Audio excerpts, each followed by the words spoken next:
Perhara yang mengguncang Mahkamah Konstitusi belum usai. Meski Anwar Usman diputus melanggar etik berat, putusan batas usia Capres-Cawapres yang diketuknya tak serta-merta batal. Legitimasi Pilpres pun dipertanyakan. Apa dampaknya? Saya, Niluh Puspa, mencari jawabnya. Menjatuhkan sanksi pemberhentian dari jabatan Ketua Mahkamah Konstitusi kepada hakim terlapor.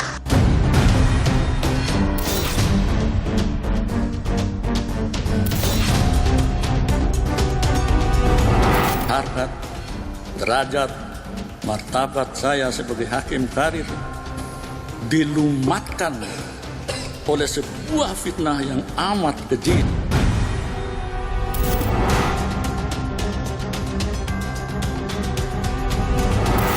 Untuk menjadi Ketua Mahkamah Konstitusi ke depan adalah Bapak Dr. Soehartoyo.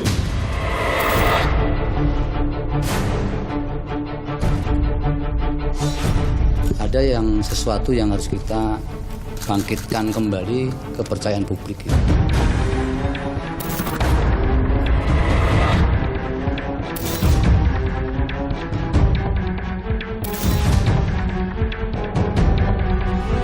Bagaimana mungkin ketika putus 90 itu dijatuhkan, padahal menurut ketentuan Undang-Undang Dasar 1945, syarat-syarat untuk menjadi presiden dan wakil presiden itu ditetapkan dengan undang-undang.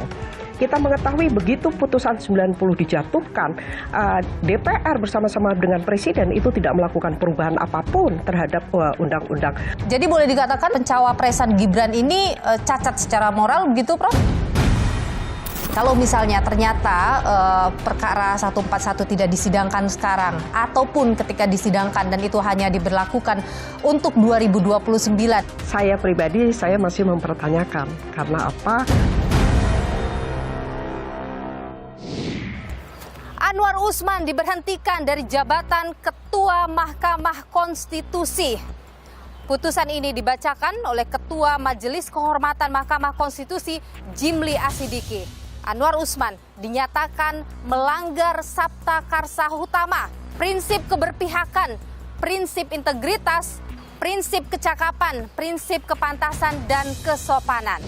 Menjatuhkan sanksi pemberhentian dari jabatan Ketua Mahkamah Konstitusi kepada hakim terlapor. Hakim terlapor terbukti melakukan pelanggaran berat terhadap kode etik dan perilaku hakim konstitusi sebagaimana tertuang dalam Sabta Karsa Utama, prinsip ketidakberpihakan, prinsip integritas, prinsip kecakapan dan kesetaraan, prinsip independensi, dan prinsip kepantasan dan kesopanan. Tak hanya diberhentikan sebagai Ketua MK, Anwar Usman juga dilarang mencalonkan diri atau dicalonkan sebagai Ketua MK hingga masa jabatannya berakhir. Ia juga tak diperkenankan terlibat atau melibatkan diri dalam pemeriksaan dan pengambilan keputusan dalam perkara perselisihan hasil pemilu yang memiliki potensi timbulnya benturan kepentingan. Atas keputusan ini, Anwar Usman melawan.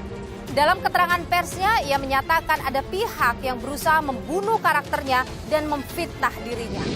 Meski saya sudah mendengar ada skenario yang berupaya untuk membunuh karakter saya, tetapi saya tetap berbaik sangka, berhusnudzon, karena memang sudah seharusnya begitulah cara dan karakter seorang Muslim berpikir. Anwar Usman juga menyinggung proses peradilan etik yang menyalahi aturan lantaran dilakukan secara terbuka. Saya menyayangkan proses peradilan etik yang seharusnya tertutup sesuai dengan peraturan Mahkamah Konstitusi dilakukan secara terbuka. Terkait dengan konflik kepentingan dalam perkara batas usia Capres-Cawapres, Anwar Usman membantahnya. Fitnah yang dialamatkan pada saya terkait penanganan perkara nomor 90 /PUU /21 /2023 adalah fitnah yang amat keji dan sama sekali tidak berdasarkan atas hukum dan fakta. Saya tidak akan mengorbankan diri saya, martabat saya, dan kehormatan saya di ujung masa pengabdian saya sebagai hakim demi meloloskan pasangan calon tertentu. Lagi pula, perkara pengujian undang-undang hanya menyangkut norma, bukan kasus konkret. Dan pengambilan putusannya pun bersifat kolektif kolegial oleh 9 orang hakim konstitusi, bukan oleh seorang ketua semata. Sebagai penutup, Anwar Usman menyebut dirinya telah difitnah secara keji dan merusak harkat dan martabatnya sebagai hakim yang telah berkarir selama 40 tahun.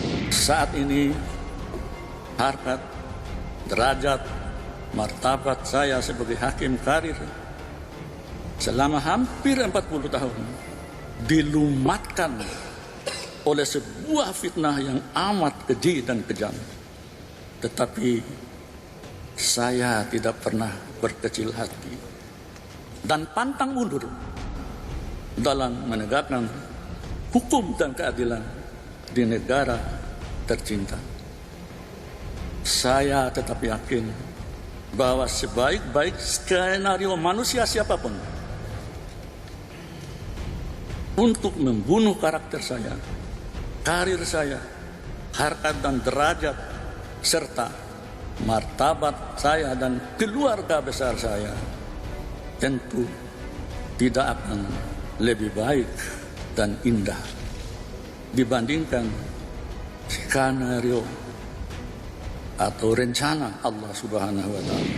Putusan pemberhentian Anwar Usman sebagai Ketua Mahkamah Konstitusi membuat dipilihnya Ketua Mahkamah Konstitusi. Hakim Konstitusi Soehartoyo terpilih secara aklamasi sebagai ketua. Untuk menjadi Ketua Mahkamah Konstitusi ke depan adalah Bapak Dr. Soehartoyo. Dan saya tetap menjalankan tugas sebagai Wakil Ketua. Dalam keterangan persnya, Soehartoyo berkomitmen untuk mengembalikan citra Mahkamah Konstitusi. Ada di hadapan mata kita itu memang Mahkamah Konstitusi ini ada yang sesuatu yang harus kita bangkitkan kembali kepercayaan publik itu. Nah, berdasarkan pertimbangan itu tentunya kepada siapa lagi kalau kemudian permintaan itu kemudian tidak kami sanggupi. Putusan batas usia Capres-Cawapres diambil oleh Ketua Mahkamah Konstitusi yang diputus melakukan pelanggaran etik. Lantas, bagaimana hendaknya mengembalikan kepercayaan publik pada Mahkamah Konstitusi di tengah pemilu yang sebentar lagi menjemput? Saya akan memperbincangkan hal ini bersama dengan pakar hukum tata negara dari Universitas Padjadjaran, Profesor Susi Dwi Haryanti. Ikuti saya, saudara. Demi Allah, saya bersumpah bahwa saya akan memenuhi kewajiban Ketua Mahkamah Konstitusi dengan sebaik-baiknya dan seadil-adilnya, memegang teguh Undang-Undang Dasar Negara Republik Indonesia tahun 1945 dan menjalankan segala peraturan perundang-undangan dengan seluruh-seluruhnya menurut Undang-Undang Dasar Negara Republik Indonesia tahun 1945 serta berbakti kepada nusa dan bangsa. Kepada para kolega saya yang mulia, para Bapak dan Ibu Hakim,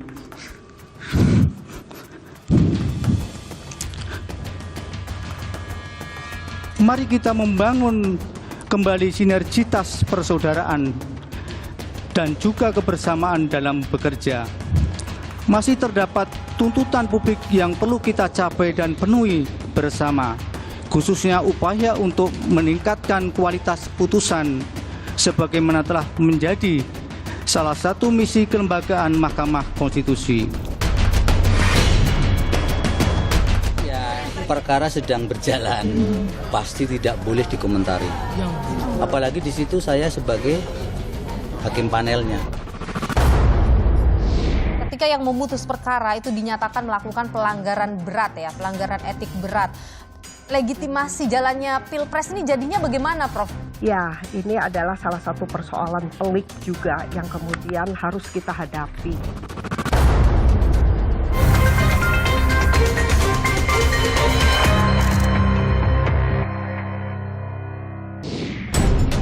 Menjatuhkan sanksi pemberhentian dari jabatan Ketua Mahkamah Konstitusi kepada hakim terlapor.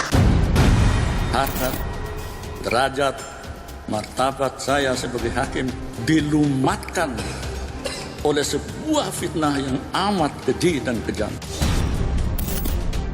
Ada sesuatu yang harus kita bangkitkan kembali kepercayaan publik.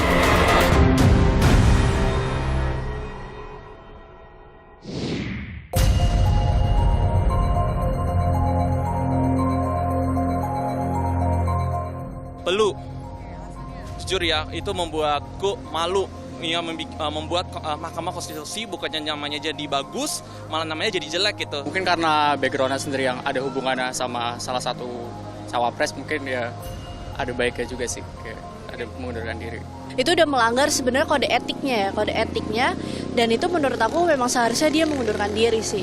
Saudara Bintan Saragi menjadi anggota Majelis Kehormatan Mahkamah Konstitusi yang menginginkan Anwar Usman di PTDH pemberhentian tidak dengan hormat. Diperlukankah hal itu, saudara? Dan bagaimana juga nasib legitimasi Pilpres 2024 saat pengambil keputusannya melakukan pelanggaran etik berat? Bersama saya sudah hadir Profesor Susi Dwi Haryanti yang merupakan pakar hukum tata negara Universitas Padjadjaran yang juga adalah pelapor Anwar Usman. Prof Susi, terima kasih sudah bersama Niluh, sehat selalu. Terima kasih Mbak Niluh, apa kabar? Sehat juga. Prof Susi, bagaimana Anda melihat keputusan dari Mahkamah atau Majelis Kehormatan Mahkamah Konstitusi terhadap Anwar Usman? Sudah memuaskan Anda? Kalau dibilang memuaskan, maka itu kami akan puas atau saya akan puas apabila itu sesuai dengan petitum yang kami mintakan. Kami salah satunya memintakan apabila terjadi pelanggaran kode etik berat, maka sanksi yang diberikan itu adalah pemberhentian tidak dengan hormat. Namun di sisi lain, saya secara pribadi juga dapat memahami mengapa kemudian MK mengambil putusan yang lain. Jadi kalau putusan diberhentikan tidak dengan hormat itu sesuai dengan dissenting opinion dari Profesor Bintan, dan itu sesuai dengan apa yang diatur di dalam peraturan Mahkamah Konstitusi tahun 2023. Saya menduga bahwa Profesor Jimli dan juga yang lainnya, terutama Dr. Wahidudin, Prof. Jimli, Dr. Wahidudin Adab, dan juga mungkin dapat dipahami juga oleh Prof. Bintan, yaitu untuk memastikan bahwa putusan MK itu dapat segera dilaksanakan. Okay. Jadi ini sudah keputusan bijaksana ya, Prof ya? Betul. Menurut saya itu adalah putusan yang dapat diapresiasi. Saya mengapresiasi karena yang penting itu adalah bagi MK yaitu memberhentikan Ketua Mahkamah Konstitusi dalam waktu secepatnya. Karena apa?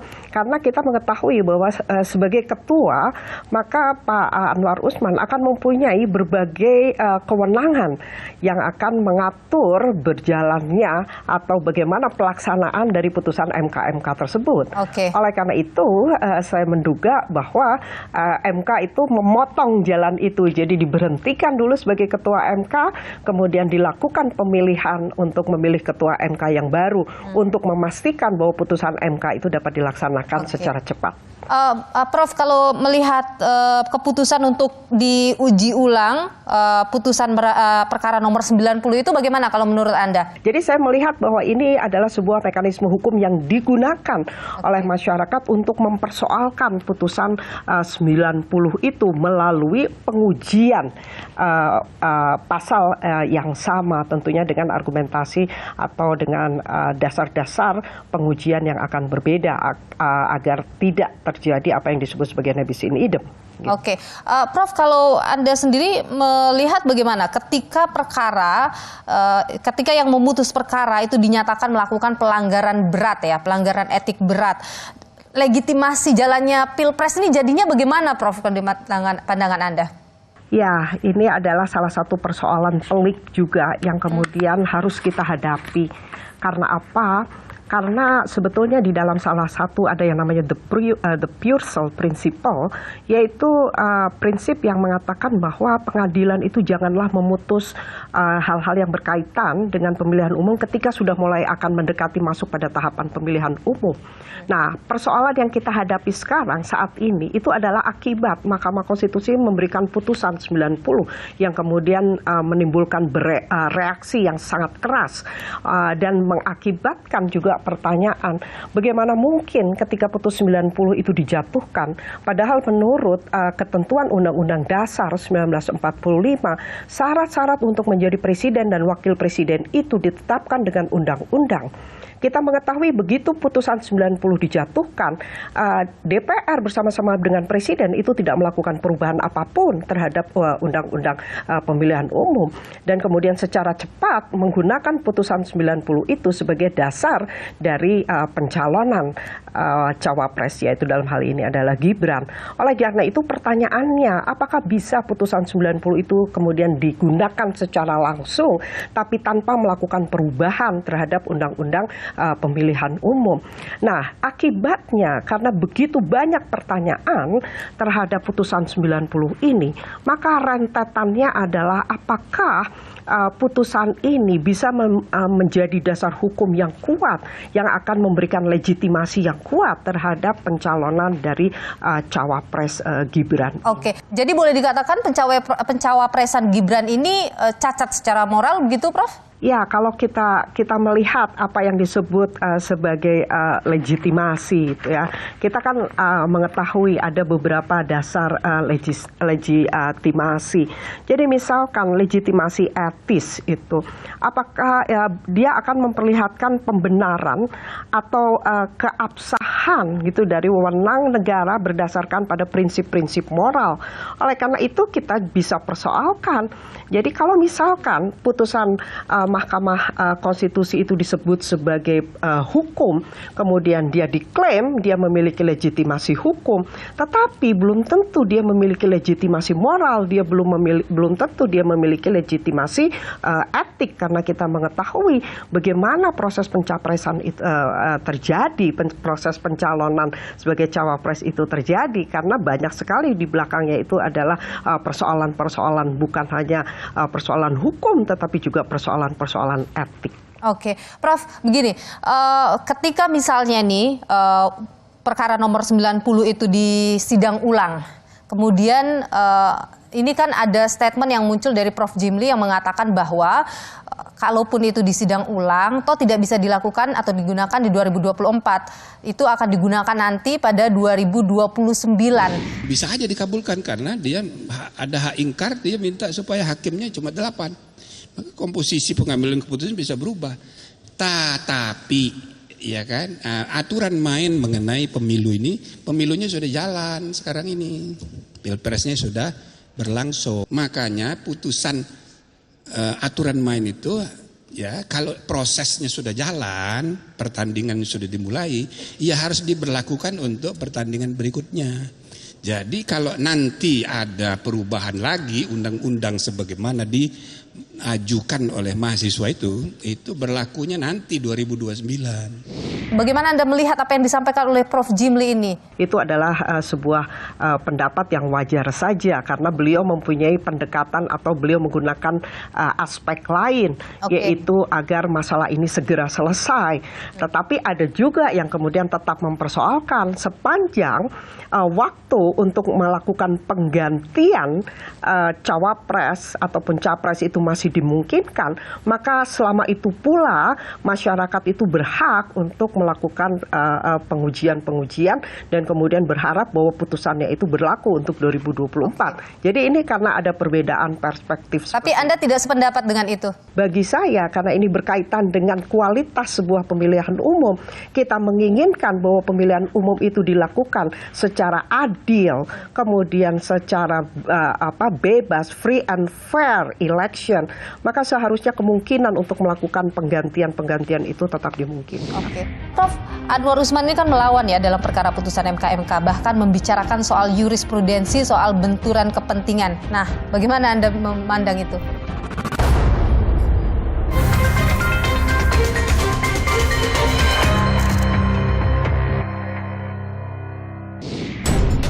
Menjatuhkan sanksi pemberhentian dari jabatan Ketua Mahkamah Konstitusi kepada hakim terlapor.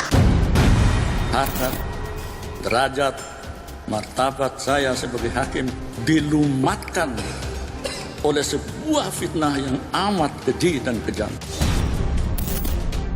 Ada yang sesuatu yang harus kita bangkitkan kembali kepercayaan publik.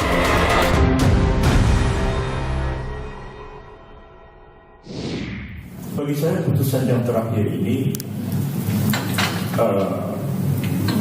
problematik dan boleh saya katakan putusan ini mengandung satu cacat hukum yang serius. Putusan ini bahkan mengandung satu penyelundupan hukum. Kait dengan isu konflik kepentingan, konflik of interest, sejak era kepemimpinan Profesor Jimli Asyidiki dalam putusan nomor 004 garis miring PUU garis datar 1 garis miring 2003, kemudian putusan nomor 066 garis miring PUU garis datar 2 garis miring 2004, kemudian putusan nomor 5 garis miring PUU garis miring 4 garis miring 2006 yang membatalkan pengawasan Komisi Yudisial terhadap hakim konstitusi. Jadi sejak zaman Prof. Jimli mulai tahun 2003 sudah ada pengertian dan penjelasan mengenai konflik of interest. Prof, Anwar Usman ini kan melawan ya dalam perkara putusan MK, bahkan membicarakan soal jurisprudensi, soal benturan kepentingan. Nah, bagaimana Anda memandang itu? Pak Anwar Usman mengambil atau mengutip beberapa putusan Mahkamah Konstitusi. Namun kita harus melihat dalam konteks yang berbeda. Misalkan Mahkamah Konstitusi di dalam salah satu putusannya mengatakan bahwa Mahkamah Konstitusi itu berwenang mengadili atau menguji undang-undang sebelum Mahkamah Konstitusi didirikan. Kan Mahkamah Konstitusi didirikan tahun 2003. Di dalam Undang-Undang MK dikatakan bahwa MK itu dapat menguji undang-undang itu setelah MK didirikan. Nah, kemudian muncul itu ada permohonan untuk melakukan pengujian terhadap pasal itu. Nah, kemudian ketika dipertanyakan, kan pasal itu menguji kewenangan MK sendiri. Nah, pertanyaannya adalah apakah ada konflik kepentingan dalam konteks ini? Menurut saya tidak ada. Karena apa? Karena masyarakat itu meminta kepada Mahkamah Konstitusi untuk memeriksa, untuk menilai apakah pasal itu dapat digunakan. Karena apa? Karena kita mengetahui bahwa banyak undang-undang yang dibuat sebelum Mahkamah Konstitusi didirikan itu adalah undang-undang yang bermasalah. Artinya apa? Yaitu ada dugaan dia bertentangan dengan undang-undang dasar, baik bertentangan secara norma maupun bertentangan secara asas maupun prinsip. Nah, kalau Mahkamah Konstitusi kemudian menjatuhkan putusan bahwa dia tidak terikat dengan pasal itu, artinya dia bisa menguji undang-undang setelah Mahkamah Konstitusi didirikan, apakah itu dikatakan sebagai konflik of interest? Menurut saya tidak, karena dalam hal ini Mahkamah Konstitusi menjalankan salah satu fungsinya, yaitu fungsi apa? The guardian of the Constitution. Jadi kita bisa benarkan itu.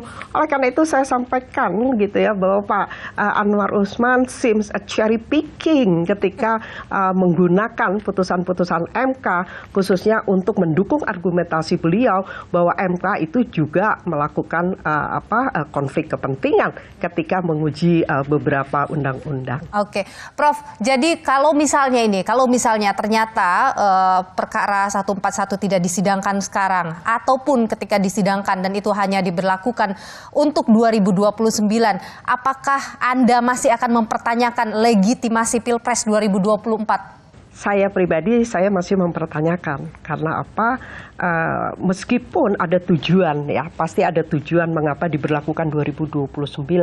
Tetapi saya berangkat bahwa pemilihan umum itu adalah sarana rakyat. Sarana rakyat untuk memilih pimpinan yang dia kehendaki. Dan pemilihan umum yang diinginkan oleh rakyat itu adalah pemilihan umum yang adil dan pemilihan umum yang bebas, jujur, rahasia. Jadi ada prinsip-prinsip dan kami menginginkan pemilihan umum yang berkualitas, bukan hanya sekedar diselenggarakan. Nah, ketika MK menjatuhkan putusan 90 ini, saya melihat bahwa mengapa MK justru menyerang inti dari demokrasi, yaitu pemilihan umum. Padahal seharusnya MK itu bertindak sebagai penjaga demokrasi. Jadi dia bukan hanya the guardian of the Constitution, tetapi juga dia memiliki fungsi-fungsi yang lain, yaitu apa? Dia itu mempunyai fungsi sebagai public listener of public democracy. Nah, jadi fungsi ini seakan-akan sudah tidak dijalankan oleh MK ketika MK menjatuhkan putusan 90. Karena apa? Karena publik itu menginginkan suatu pemilihan umum yang dapat meningkatkan bahkan memperkuat demokrasi agar tidak terjadi demokrasi backsliding. Baik. Terakhir, Prof. Susi, optimistiskah Anda bahwa duo Saldi Isra dan juga Soehartoyo akan mampu menjaga marwah dari Mahkamah Konstitusi? Saya memberikan harapan yang sangat besar terhadap duo ini yang dikatakan di berbagai media sebagai konsep Dwi Tunggal. Ya, jadi ini adalah sebuah perpaduan yang menurut saya perpaduan yang tepat. Karena apa? Karena kita mengetahui bahwa Dr. Soehartoyo itu adalah hakim karir dari Mahkamah Agung dan beliau pasti mempunyai kemampuan untuk penguasaan hukum acara. Kemudian beliau didampingi oleh Profesor Saldi Isra yang kita mengetahui latar belakang beliau panjang sekali sebagai akademisi. Dan sebagai akademisi saya yakin bukan hanya ketika beliau menjadi hakim konstitusi kemudian beliau harus memperlihatkan akuntabilitas sebagai seorang hakim, tetapi ketika beliau menjalankan fungsi sebagai seorang hakim, maka saya yakin Prof. Saldi itu juga memahami betul apa arti dari sebuah tanggung jawab dari kalangan atau dari kaum intelektual. Baik. Jadi saya sangat berharap kepada duo ini gitu ya untuk mengembalikan reputasi dari Mahkamah Konstitusi yang sudah terpuruk belakangan ini. Baik. Dan reputasi ini menjadi sangat penting karena apa?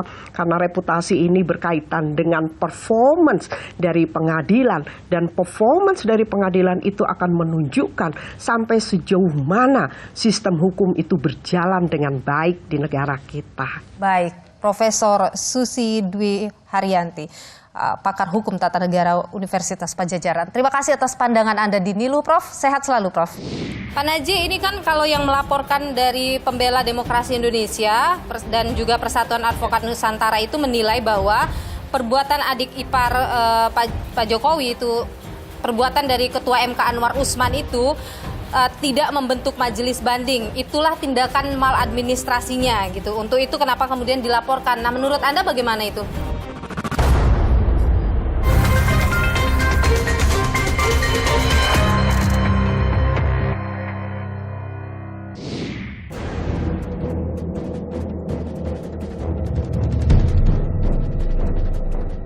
Dia mempunyai prestasi dan pengalaman, saya rasa bisa.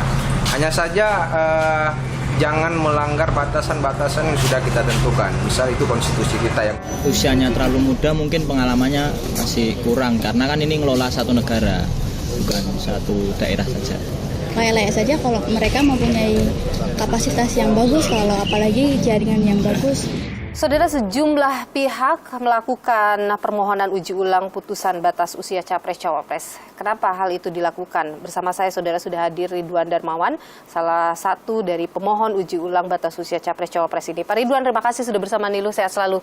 Terima kasih, Nilu. Jadi apa yang mendasari Anda melakukan permohonan uji ulang batas usia Capres-Cawapres itu? Saya tentu sebagai seorang advokat yang juga sudah sering berperkara di Mahkamah Konstitusi, merasa bahwa ini ada sebuah kenjanggalan, mesti dilakukan sesuatu, dan karena putusan Mahkamah Konstitusi itu final and binding, tidak ada upaya banding atau kasasi, maka kami melakukan judicial review, dan ini berdasar hukum, bukan maksudnya mengada-ada. Apakah kepercayaan publik sama MK, kepercayaan Anda, masyarakat luas juga pada MK, bisa kembali dengan kepemimpinan Soehartoyo dan komposisi yang ada sekarang di Mahkamah Konstitusi? Tentu kami mengacu pada Undang-Undang Mahkamah Konstitusi tentang syarat untuk menjadi hakim Mahkamah Konstitusi, ya, soal hakim konstitusi itu harus negarawan, berintegritas, menjunjung tinggi moralitas dan sebagainya. Dan dengan putusan MK syarat itu sudah tidak terpenuhi oleh Anwar Usman. Makanya kami minta beliau dengan arif bijaksana mundur demi menjaga marwah MK. Tapi juga ketika beliau bahkan menyatakan difitnah dan lain sebagainya, saya tidak akan mundur, ya otomatis kami juga melakukan upaya lain, meminta Mahkamah Agung sebagai lembaga pengusul Anwar Usman untuk menarik atau mengganti Anwar Usman. Mengirim surat itu? Kami sudah kirimkan surat kemarin sore, dan bahkan sudah kami tembuskan juga ya ke Ombudsman, ke Komisi Yudisial, ke Komisi Pengawasan di Mahkamah Agung, agar juga sama-sama bahwa marwah MK ini juga marwah Mahkamah Agung yang sama-sama adalah yudikatif, ya, dalam kerangka tes politika, mereka lah para pemegang kekuasaan kehakiman.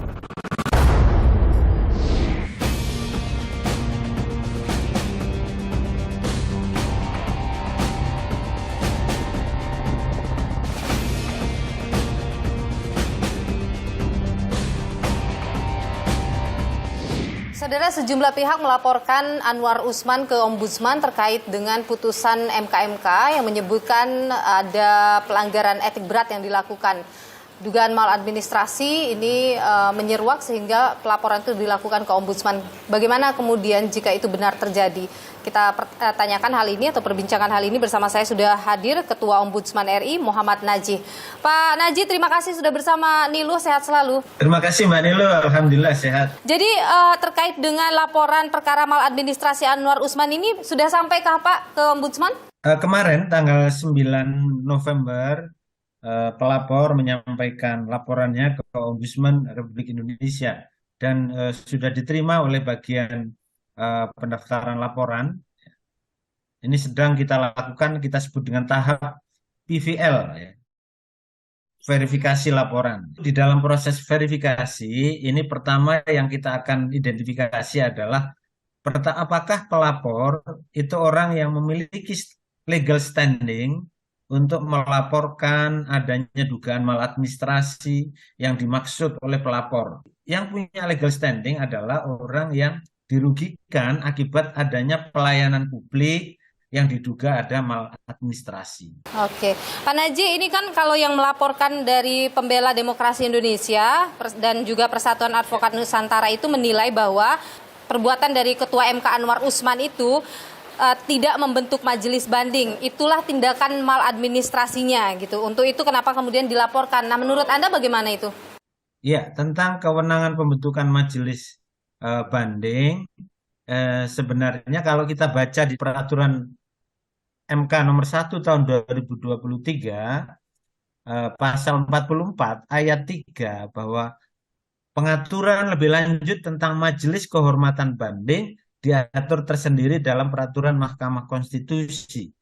Nah, di sini mungkin persoalan yang dimaksud oleh pihak pelapor. Nah, pertanyaannya adalah apakah pengaturan lebih lanjut tentang Majelis Kehormatan Banding ini sudah ada atau belum? Satu. Yang kedua, bisa jadi tidak dibentuknya Majelis Kehormatan Banding itu karena belum ada regulasinya. Oleh karena MK belum membentuk regulasi berkaitan dengan pembentukan Majelis Banding. Mana mungkin dibentuk Majelis Kehormatan Banding kalau belum ada regulasinya. Nah, itu mungkin ya yang membuat.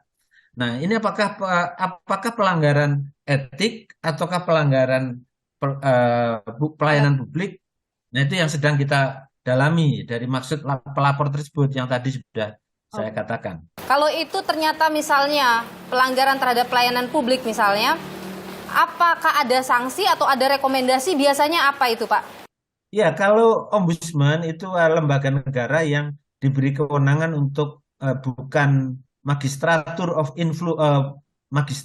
sanction, tidak memberikan sanksi, tetapi ombudsman adalah magistratur of influence, jadi memberikan tindakan-tindakan korektif ya kepada penyelenggara layanan publik untuk memperbaiki. Kalau belum ada regulasi ya perlu segera dibuat regulasi.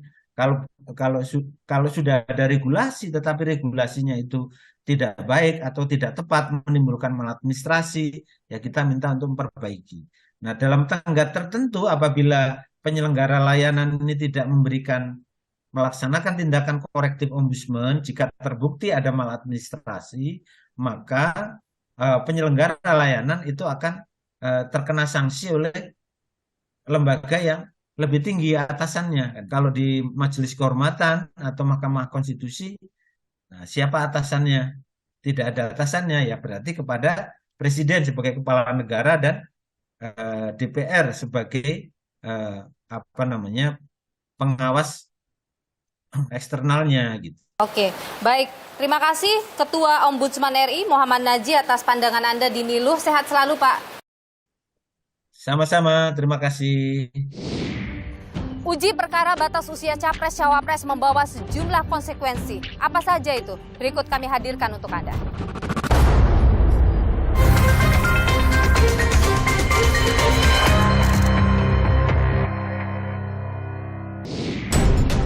Menjatuhkan sanksi pemberhentian dari jabatan Ketua Mahkamah Konstitusi kepada hakim terlapor. Harkat, derajat, martabat saya sebagai hakim dilumatkan oleh sebuah fitnah yang amat keji dan kejam. Ada sesuatu yang harus kita bangkitkan kembali kepercayaan publik.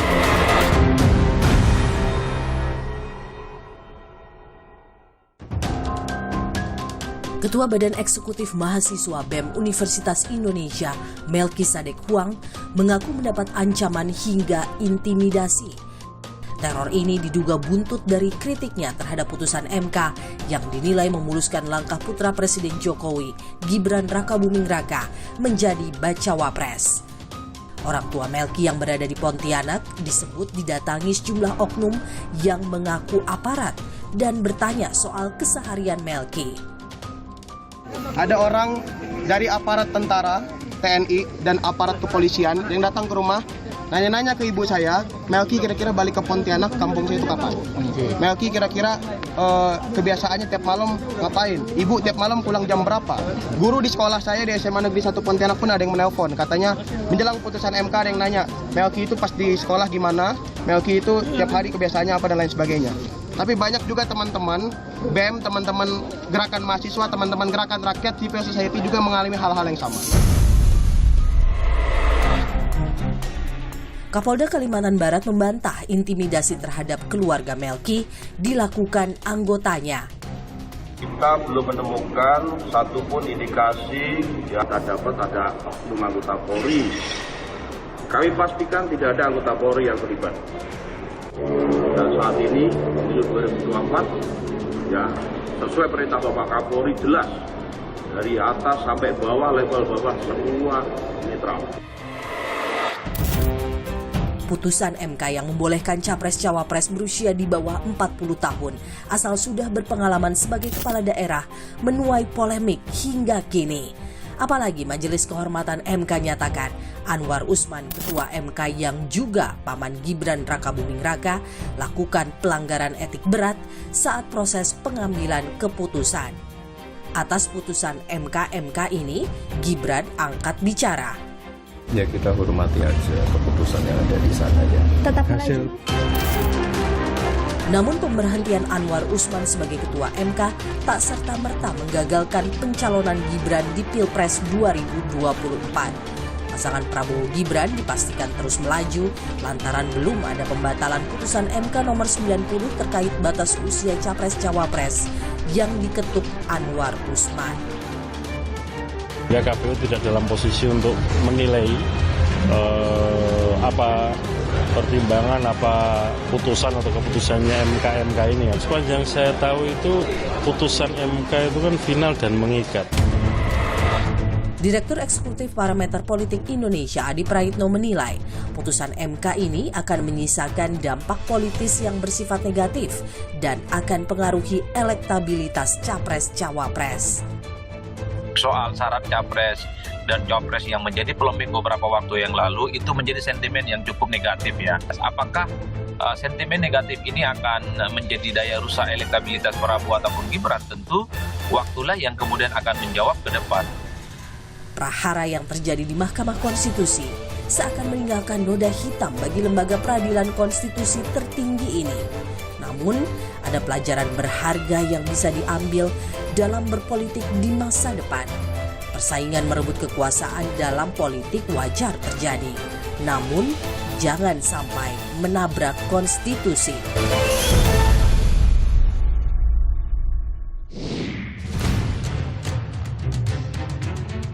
Capres-Cawapres telah diputus. Kini saatnya masyarakat menilai rekam jejak, memilih yang terbaik, berpihak pada kesejahteraan dan kebebasan berekspresi. Ikuti terus perkembangan informasi seputar pemilu hanya di Kompas TV, independen, terpercaya. Saya, Niluh Puspa, sampai jumpa.